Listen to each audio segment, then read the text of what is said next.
Hey, it's Matt Bowles. I want to invite you to join me at Latino Travel Fest, June 20th to 22nd, 2025 in Chicago.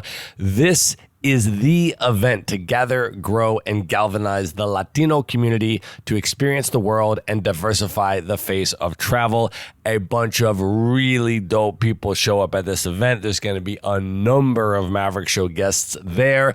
Allies are also welcome. I went last year. I'm definitely going again this year. And if you would like to meet me there, you can get a 15% discount on your ticket. Just go to themaverickshow.com/Latino and then use the code Maverick15 at checkout for a 15% discount. And then be sure to send me a direct message on Instagram at Maverick Show Pod. Let me know that you're coming so that we can plan to link up at the event. Once again, get your ticket at themaverickshow.com/Latino and use the code Maverick15 to get your 15% discount at checkout. And I will see you in Chicago. And now, here's a clip of what's coming up on today's episode. It's a time where the country celebrates those who have passed. And it's such a beautiful take on death because they truly celebrate their lives. And they celebrate it with spending time at the cemeteries, and they decorate the cemeteries. I mean, it's incredible. And they also have things like their favorite foods and their favorite people. And they just spend the entire night just remembering them and celebrating them. And it's beautiful. So I got to go to Oaxaca City, which is the place to experience Dia de los Muertos. And they were happy. It was such a joyous moment for them and their families and their friends and their loved ones, and the care that they take to decorate and the detail of these cemeteries. I mean, it's like something you'll never experience. It felt so special. It definitely changed my perspective on death, and it was beautiful. This is the Maverick Show, where you'll meet today's most interesting location-independent entrepreneurs and world travelers, and learn the strategies and tactics they use to succeed. And now, here's your host, Matt Bowles. Hey everybody, it's Matt Bowles. Welcome to the Maverick Show. My guest today is Elsie Paulino. She is a New York City-based Afro-Latina and first-generation Dominican American world traveler. She documents her travel experiences of stepping outside her comfort zone, connecting with cultures, and proving that travel isn't just for the select few. She is also passionate about helping others navigate personal finance with confidence and build generational wealth, especially within underrepresented communities.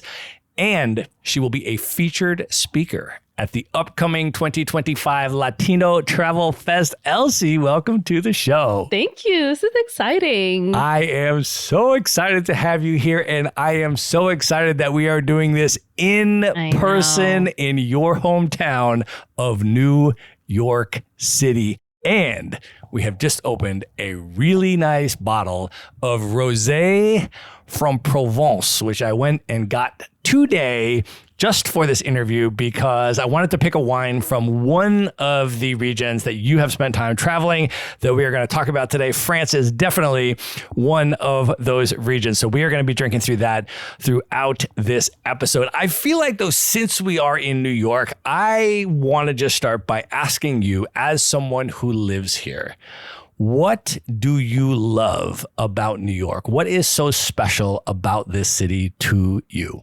Oh my gosh. Everything. I love everything. You can find cuisine and a language from every corner of the world. Authentic. I've traveled a lot. I've traveled to many different parts of the world, and there's always a bite that reminds me of something that I've had in this city. There's nothing that compares to that feeling and that pride, like, oh yeah, no, we got this. And then also that skyline. Honestly, sometimes I drive, which is rare here, but I drive and sometimes I just get caught, just completely taken aback and just like, oh, that's so pretty.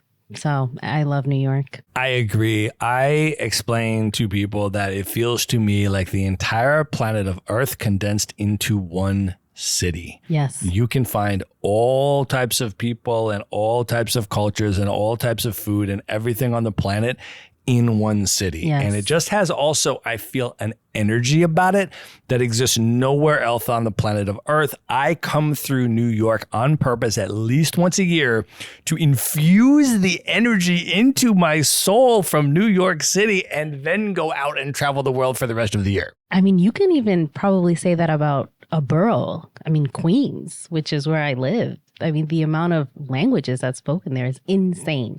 And food, forget about it. So, yes. It is the most diverse place on the planet of Earth, the borough of Queens in particular. I mean, we should emphasize that. Majority of the borough is foreign born. I mean, it is just like a world tour of the globe walking around Queens. I love it. It is absolutely amazing. And you and I also recently in New York City attended the WITS Travel Creator Summit. Big shout out to Beth Santos, who's been on the show twice. Maverick Show listeners know her, the amazing, wonderful community and the WITS Travel Creator Summit. How was the summit for you? Incredible. It was actually my first time going to WITS. Shout out Vanessa from Latino World Traveler, who had an extra ticket and invited me and was so generous to do that. Because it was my first time, I went in there telling myself not to put a lot of pressure on this conference. It's the first creator conference that I ever attended. And so I wanted to just go and make connection to further connect with people that I may have already met online. And I did just that. So I met incredible people. I caught up with incredible creators, and that was just so fun. I absolutely loved it. Can't wait to go again. So many Maverick Show podcast guests also were speaking and were attending and all of that. It was really an amazing event, an amazing community. Big shout out to Beth for that. Well, I want to go a little bit into your background, Elsie. And before we talk even about your upbringing, can you share a little bit about your parents' story, what their life was like in the Dominican Republic, and then their journey coming to the United States? Yeah, I mean, it's very similar to a lot of our parents' generation that came to the U.S. They came late 80s, and it was just one of those things, the American dream, right, that they were chasing. They come from very, very humble beginnings. They met in the capital of the Dominican Republic. My dad came first because he was sponsored to come here. And then he brought my mom along with him a couple years after that.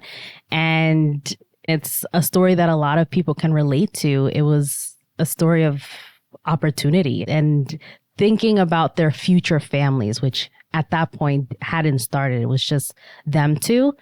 And they came here chasing the American dream. So when you were coming up in the New York, New Jersey area, can you talk about what that was like for you coming up in an immigrant home and navigating your Dominican identity, your American identity? What was that like for you?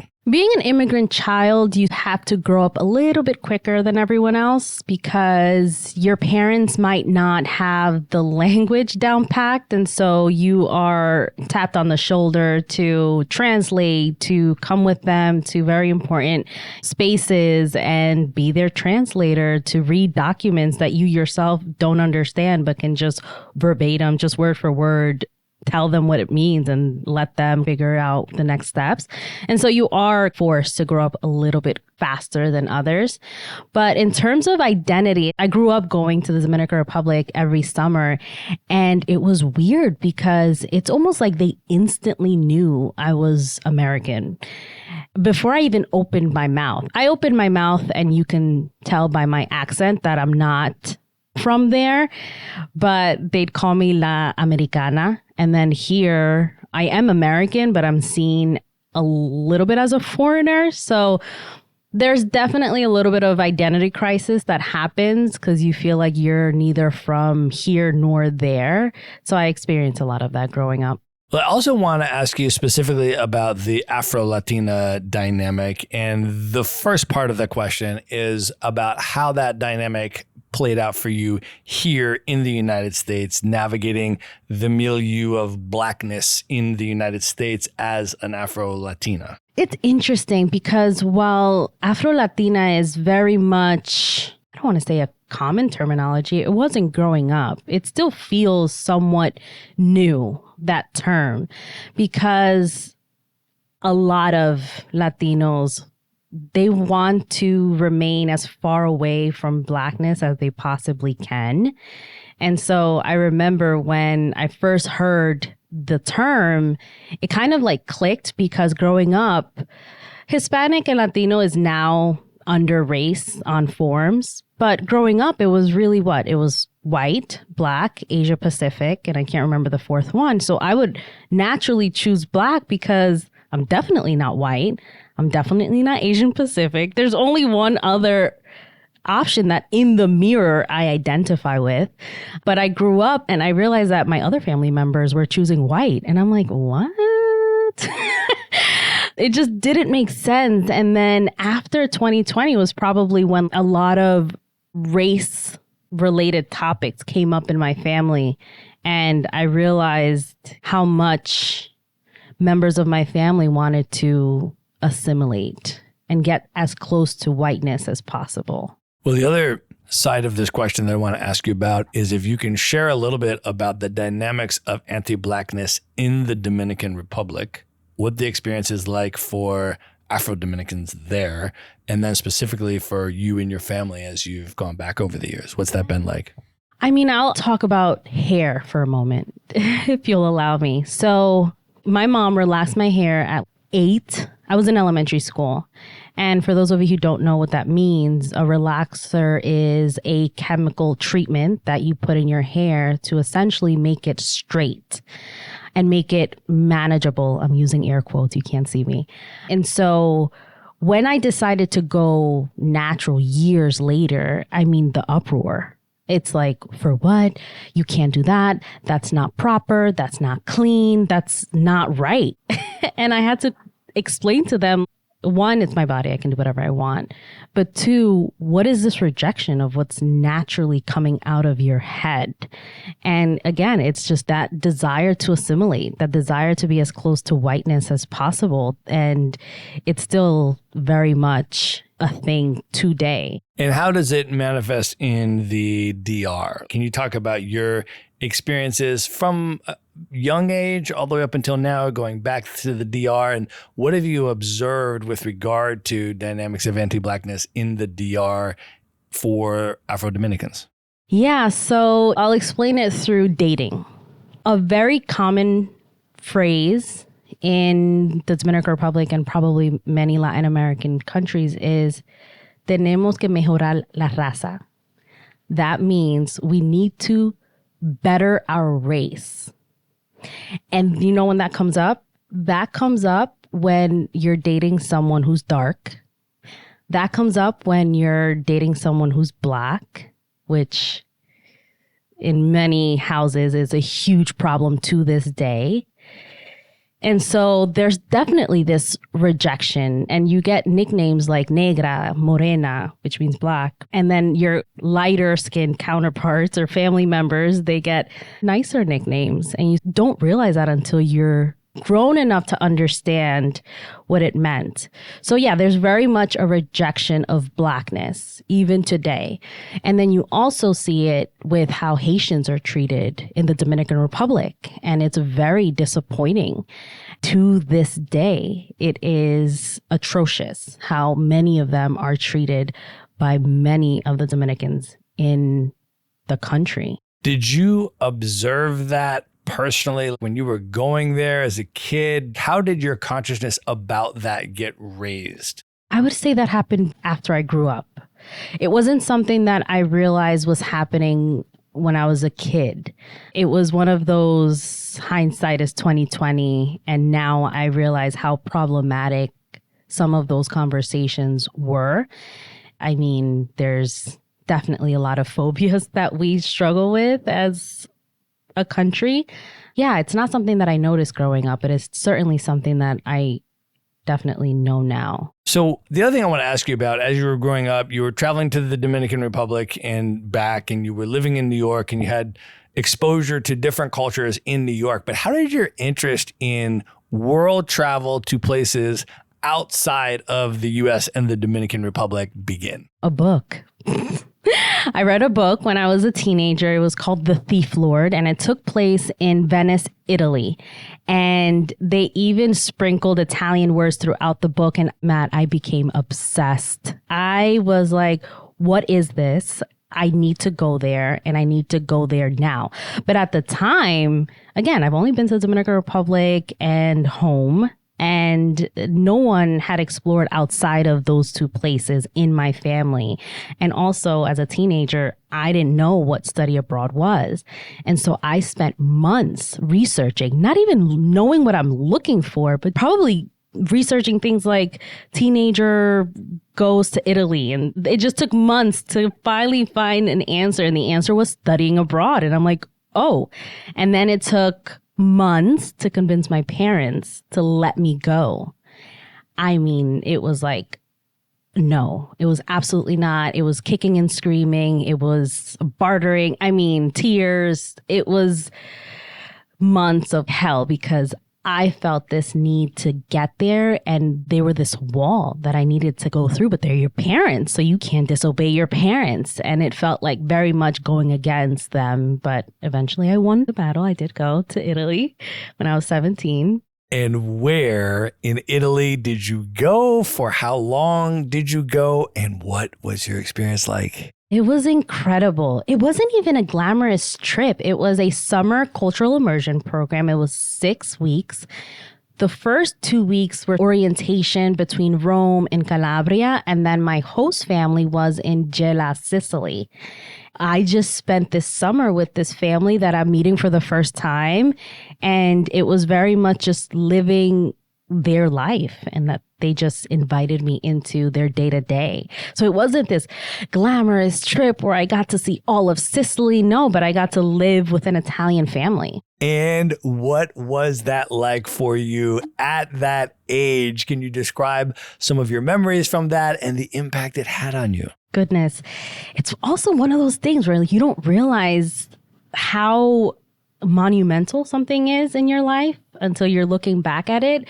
But I remember I had a host sister. She was 14, I was 17. And so those ages, they kind of don't really click. It was only 3 years, but at that age, it's tremendous. And so I would fight a lot with this stranger, but it was nice because looking back, that just means how comfortable and how fast we fell into this sisterly relationship. And it was the same with the parents. They just completely embraced me. And by the end of that summer, I was pretty fluent in Italian, which was also unbelievable because I'm like, holy crap, I learned a new language.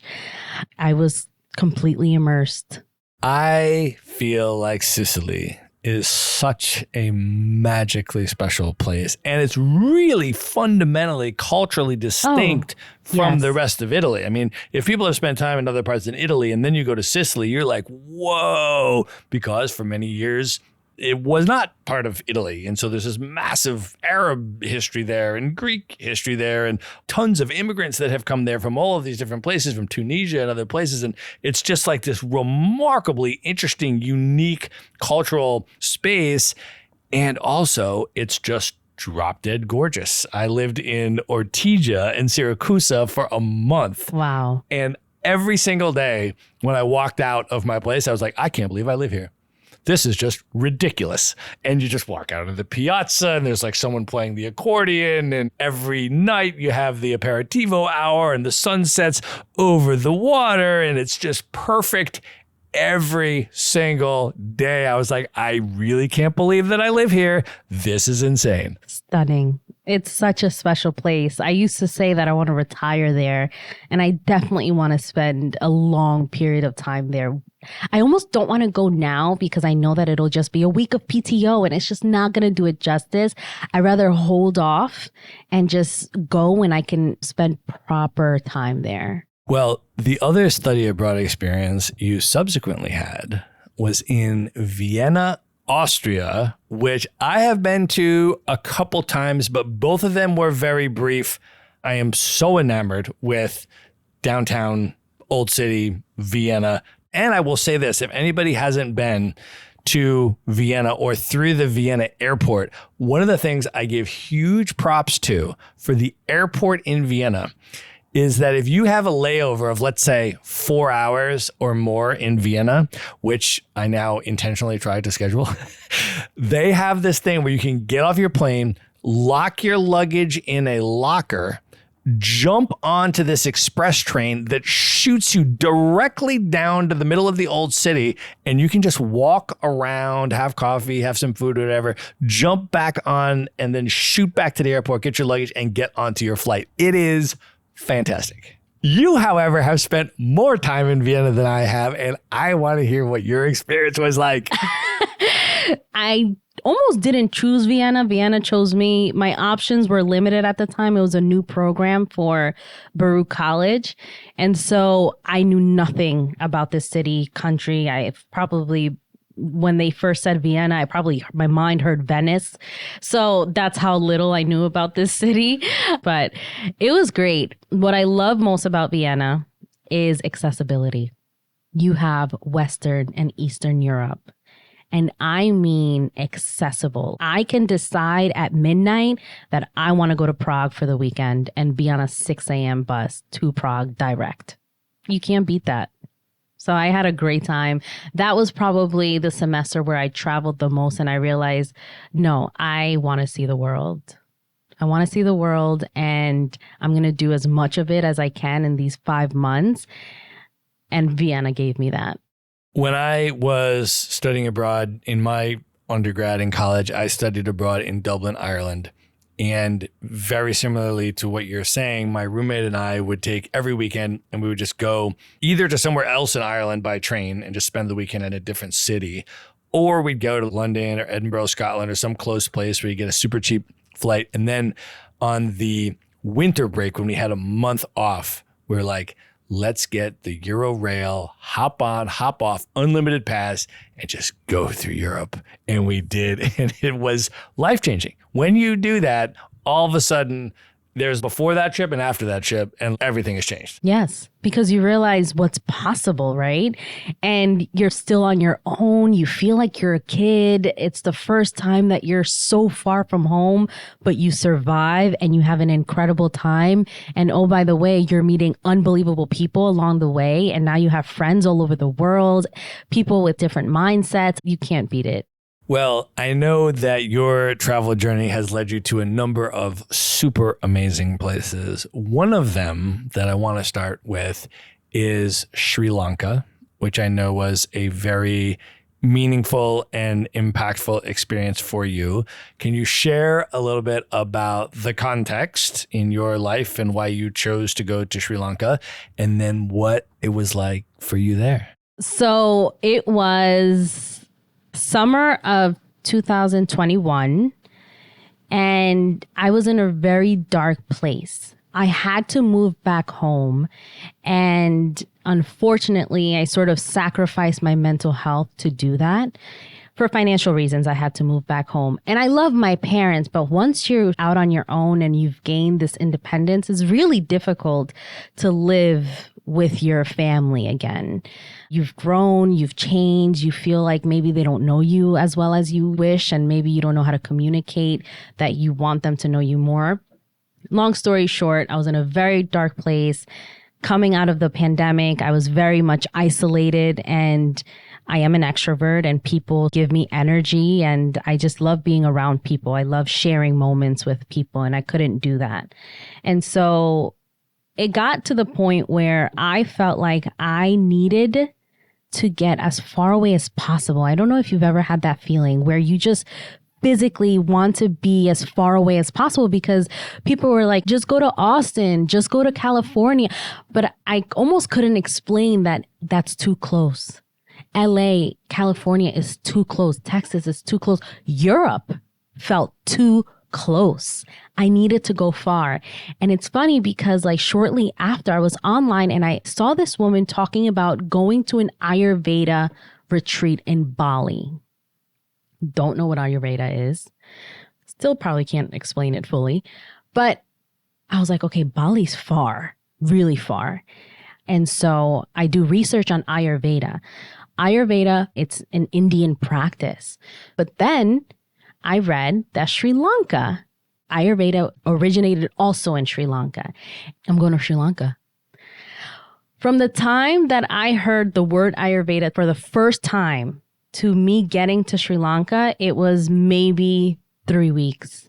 I mean, it was one of those crazy things, and I spent a lot of money to get myself out there, but it was one of those things where I'm like, I need to do this. Well, I want to hear what Sri Lanka was like for you. Also, though, just to give you context of how much love I have for Sri Lanka. So when I was living in Washington, D.C., one of my housemates was Sri Lankan. Two of my other housemates had lived in Sri Lanka for like a year plus and had studied Sri Lankan cooking. One of them was an aspiring chef.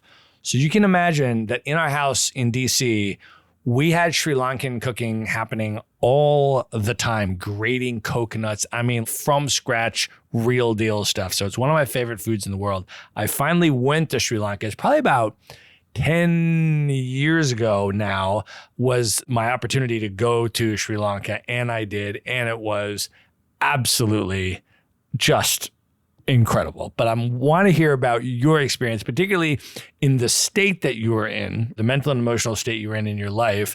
And then you get to Sri Lanka. And then what was the experience like for you? Ayurveda is a practice of the mind, the body, and the soul. And so it's a healing practice. And you're there and a doctor kind of evaluates you. And at that time, I didn't know this, but trauma manifests in your body as pain, or it can. And so I had chronic back pain that I was treating. Therapy a couple years later showed me that, or I learned that it was a trauma response, but the pain was very much real. And so I went to this hotel and they fixed me up, which is kind of weird to say because I left feeling like it didn't happen, which is weird, but it was one of those experiences that you don't understand how impactful it is in the moment. You're just in survival mode. And so Sri Lanka was life-changing. But at the time, honestly, I didn't know what it was doing to me. But yes, it was very much 4 weeks of healing of the body, of the mind, of the soul. And it was just so relaxing. It was a dream. I still feel like it didn't actually happen. But to your point, the food. So it's all vegan, where I was the first 3 weeks. I didn't have meat for 3 weeks and I thought I was going to go crazy. I never missed it once. The flavors? I mean, what the hell? It's sorcery. Yeah, so I agree. One of the best foods in the world, 1000%. I mean, it is sorcery how good it is. So yeah, I was vegan for 3 weeks and I'm Dominican, so I'm a huge meat eater. And so I can't wait to go back. You actually said there's a Sri Lankan place around here that's really good. I just went 3 nights ago in New York City to one of the best Sri Lankan places in the city, and I sent you the address. So yes, highly recommended. I just recently talked about this on an episode with Phil Marcus for Maverick Show listeners that have listened to that episode.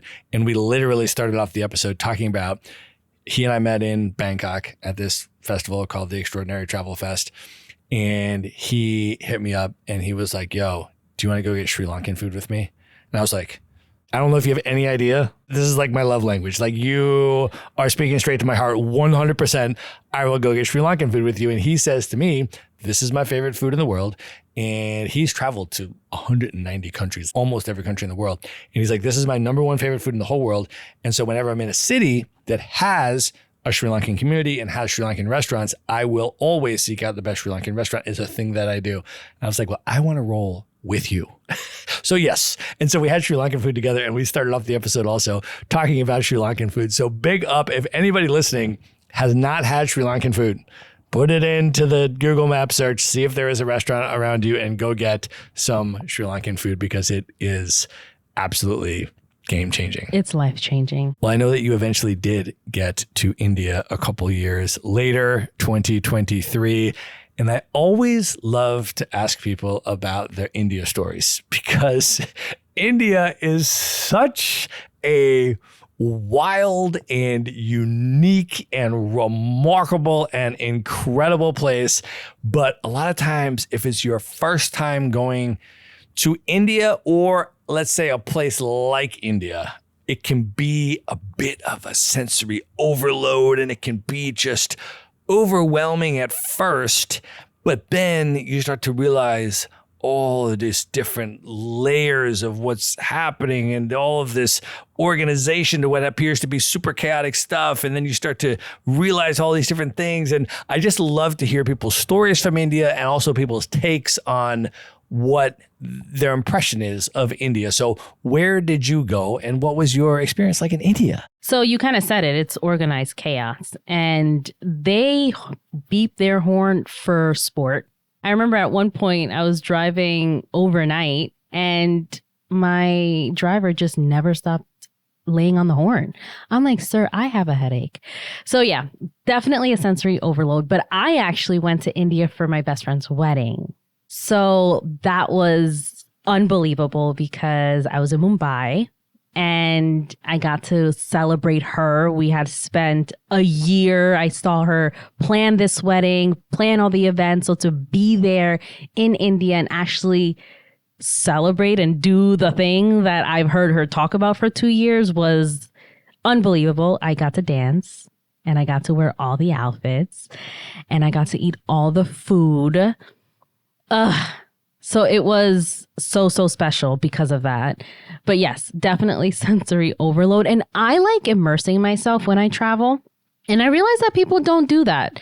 So obviously I wasn't alone. There was many of us. And at one point we had a free day. I'm like, oh, let's go to downtown Mumbai, whatever that looks like. And we ended up at this market. And I was just so happy because you're like in the thick of it, right? And I love that stuff. And they were uneasy. They're like, we have to go. I'm like, what are you talking about? So that's when I learned that I don't necessarily travel like others. I definitely like immersing myself while others rather just do the touristy thing, which is okay. I am not a travel snob. Yeah, sensory overload is the perfect way to describe it. The food is absolutely incredible. I never got sick, so that's good. I know a lot of people can't say that. So, yeah, no, it was amazing. The wedding was in Mumbai and Kerala. Wait, the wedding was in Kerala? Yes. Oh, wow. Yes. And then the reception and the Mendi was also in Mumbai. So it was between those two places. Oh, my gosh. Yeah, I know. And then after, I made sure that I had a few days. I want to see Jaipur and I want to see Agra, the Taj Mahal. And so I extended it for a few days. It was very rushed. I want to go back to Jaipur. It's absolutely stunning. Oh my gosh. And then seeing the Taj Mahal was funny. It's funny because you see these wonders and you feel like, are they actually going to move you? Yes, it does move you. It is so beautiful to be in front of the Taj Mahal. Okay. And how amazing is Kerala? I think the other thing we need to talk about, because I've been to Kerala as well, is how different and diverse the different parts of India are. How different is Delhi from Kerala? I mean, fundamentally on so many different levels. I mean, Kerala is the cleanest state in India. It has the highest literacy rate in India. It's probably the most socially progressive state in India. And the food is just preposterously good. Like it's ridiculous, but quite different from North Indian food, right? And also to your point about the vegetarian stuff. If you're not a vegetarian and you don't think you like vegetarian food or you can't subsist on only vegetarian food for an extended period of time, just go to Kerala and then talk to me. I mean, it's very vegetarian and it will blow your mind every single meal. Yes, definitely. I mean, I feel like I can continue to go to India and feel like I visited a new country. Like that's how different the different areas of the country is. I mean, it's vast. I tell people if you tell someone you've been to India, that's like saying you've been to Europe. Right. Where in Europe did you go? Because all these places speak different languages, they have different cultures, different foods. Same with India. It's just unbelievably diverse and amazing. And I feel like I just need to go back and give India a year plus of my time because minimum. Come on. I agree. Yeah. All right, Elsie, I now need to talk to you about Vietnam. Yes. Here's the thing. So I have been to Vietnam multiple times. Love Vietnam. I lived in Da Nang in central Vietnam for a month. I went to Hue, I went to Hoi An, I've been to Ho Chi Minh City a couple of times. I have not been to Hanoi. And I want to tell you why I haven't been to Hanoi. How dare you? I know, but I have to tell you why. So I was living in Da Nang for a month, and some of the people I was with were like, yo, we're going to go up to Hanoi for a long weekend. Do you want to go? And I said, no. And here's why I said no. I said no because I don't want to give Hanoi any less than 1 full month of my time because I have heard that it is that spectacular. I'm not going for a long weekend. I am waiting until I can devote a full month or more to Hanoi because I've heard it's that amazing. And then I'm going through your content and you're ranking all these places that you've been around the world. And Hanoi, Vietnam is the one place that gets a 10 out of 10, a perfect ranking. Please tell me, why is Hanoi so amazing? 10 out of 10. 10 out of 10. And I can't even judge you because that's what I'm doing with Sicily. I'm not going to Sicily until I can spend an extended amount of time. So fine. Fair. You were forgiven. You understand. Just this time. Hanoi is beautiful. The food is incredible. It's super affordable, which I don't like focusing on, but you just get so much. Your money goes so far in Hanoi, but outside of that, it's just the quality of everything that you consume, right? I mean, everything just feels fresh and almost like it just came out of the earth. So the food is absolutely incredible. But one thing that is underrated and we need to talk about more as a society, a global society, coffee. The coffee in Vietnam is elite. And I don't know why we spend so much time talking about other coffee. It's Vietnam. I mean, fine, Colombian coffee, a little too sour for me. Vietnamese coffee, I can talk about it forever. Anyways, so the coffee culture is incredible. The food is incredible. You can stay at these gorgeous 5-star hotels for like $30 a night.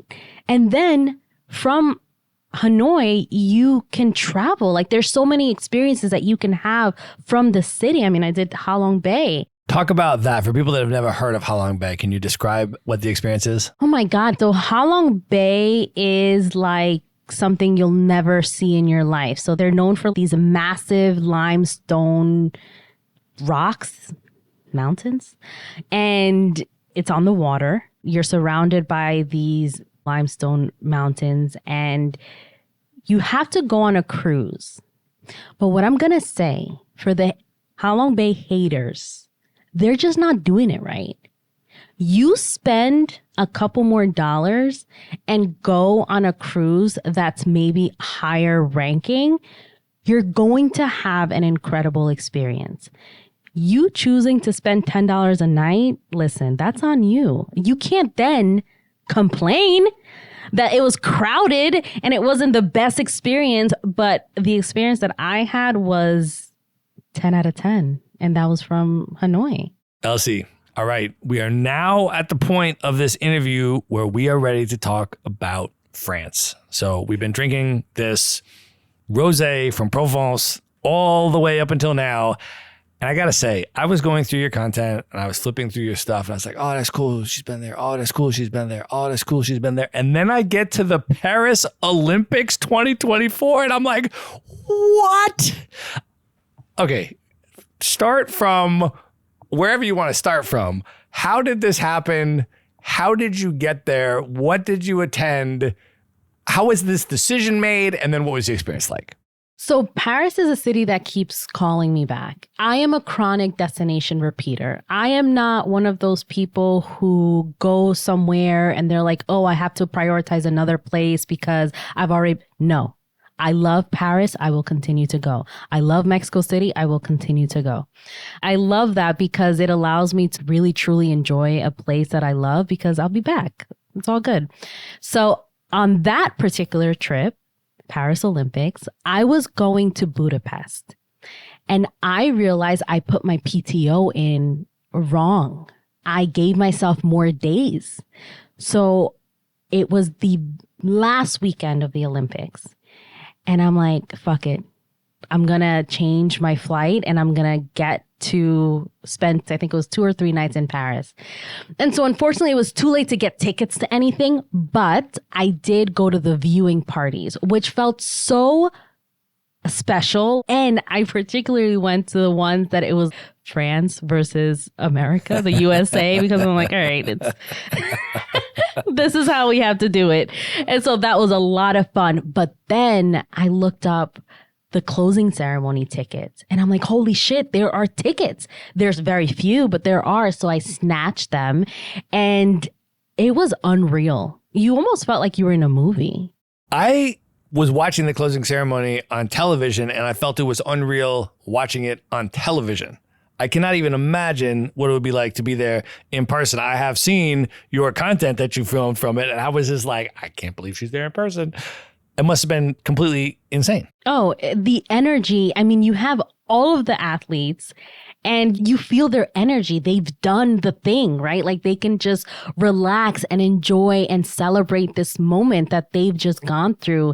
And then for whatever reason, Tom Cruise was jumping off of yet another building. I'm like, Tom, what are you doing?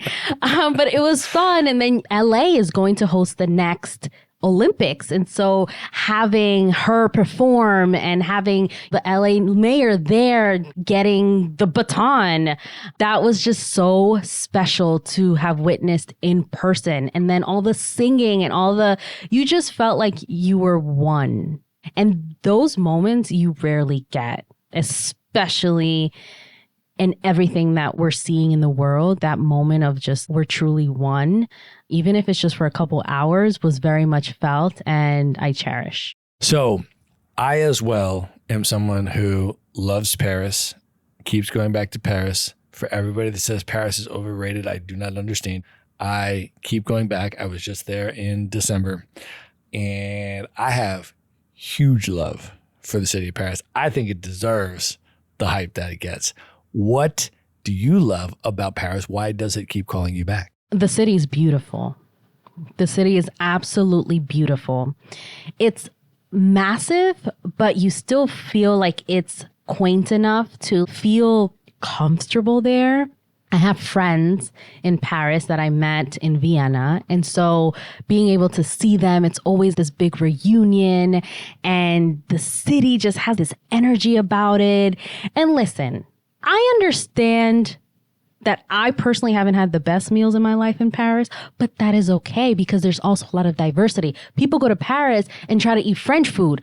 Go to Paris and have Asian food. There's so much diversity. You can even find Colombian food in Paris. You can find anything. And those are the restaurants that have good eats, you know? Like stop going to these French restaurants. Stop chasing the duck and tell me you didn't have a good meal. That's what's up. And hang out with the immigrant communities in Paris. Go to the little Africa section of Arrondissement 18 and hang out with all the Senegalese folks and see these markets that are set up just like they are on the continent. And the real diversity of Paris is just spectacular if you actually get out there and get beyond the main tourist attractions. Yes, there's a huge Arab community. One of the best meals I had, it was in one of those neighborhoods. It was like Middle Eastern restaurant where you got to pick your meat and tell them how you wanted it cooked. I mean, incredible food. Yeah, I love Paris as well. Okay, I do have to ask you about one place in France that I have not been, that you have been, which is Strasbourg.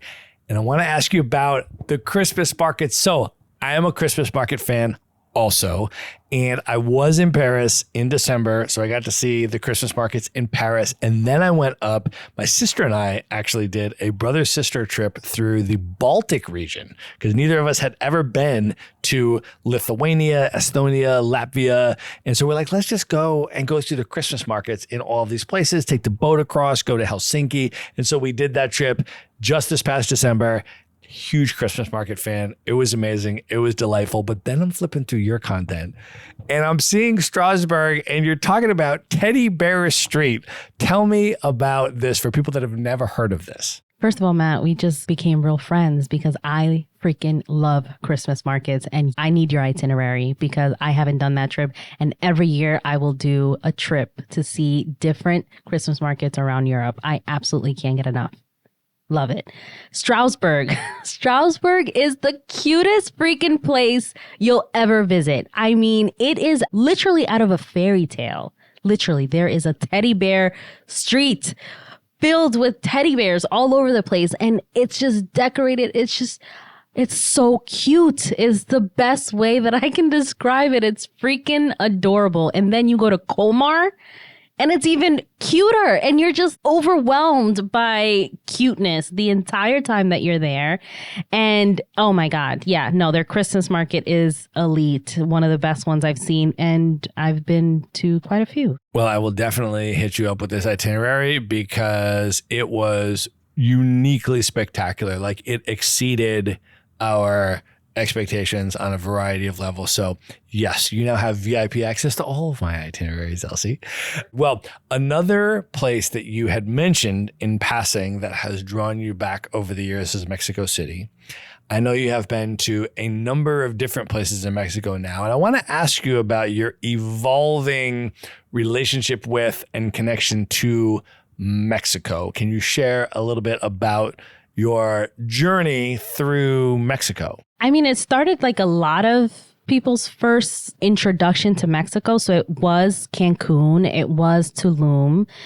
I actually did really love Tulum, even though it's become insanely expensive now. I stayed in the Old Town Tulum. And staying in the Old Town Tulum is probably what made me explore more, actually. Because I didn't stay in that beach Tulum area, I got to explore a more local area in Mexico, and I loved it. So that made me want to explore more of Mexico. And then I went to Mexico City and I absolutely fell in love. First of all, the city is massive. Massive. I had no idea. You have parks, you have beautiful landscape, you have beautiful buildings, you have incredible food. I mean, Mexican food is top 3 for me. So you can imagine how happy I am when I visit. And then from there, I wanted to see more. I became obsessed. I almost became like a junkie. So I've been to Mexico City now 3 times.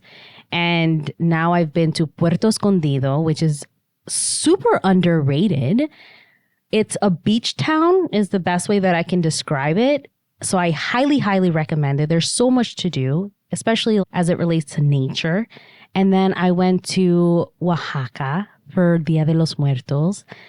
And that was a bucket list experience for me. So describe this for folks. Anybody that may not know what Dia de los Muertos is, can you describe the context and the cultural significance of that? And then what was your experience like attending it in Oaxaca? Yes. So Dia de los Muertos is Day of the Dead. So if you've seen Coco, it really is a great depiction of the celebration. And so it's a time where the country celebrates those who have passed. And it's such a beautiful take on death because they truly celebrate their lives and they celebrate it with spending time at these cemeteries and they decorate the cemeteries. I mean, it's incredible. And they also have things like their favorite foods and their favorite people. And they just spend the entire night just remembering them and celebrating them. And it's beautiful. So I got to go to Oaxaca City, which is the place to experience Dia de los Muertos. And at first, I'll be honest, it felt invasive. It almost felt like because I did go to those cemeteries because I wanted to see it and I wanted to experience it for myself. But when I got there, I just asked questions of the families that were there and understood the significance to them. And every time I approached someone, they were so friendly and welcoming and they were happy. It was such a joyous moment for them and their families and their friends and their loved ones and the care that they take to decorate and the detail of these cemeteries. I mean, it's like something you'll never experience. It felt so special. It definitely changed my perspective on death and it was beautiful. All right, we're going to pause here and call that the end of part 1 for direct links to everything we have discussed in this episode, including all the ways to find, follow, and connect with Elsie. Just go to the show notes at themaverickshow.com and go to the show notes for this episode. And if you would like to hang out with me and Elsie in person and hear her speak at the upcoming Latino Travel Fest, that's going to be June 20th to 22nd, 2025 in Chicago, Illinois, and you can get a special 15% discount. So just go to themaverickshow.com/Latino, and then at checkout, use the code Maverick15.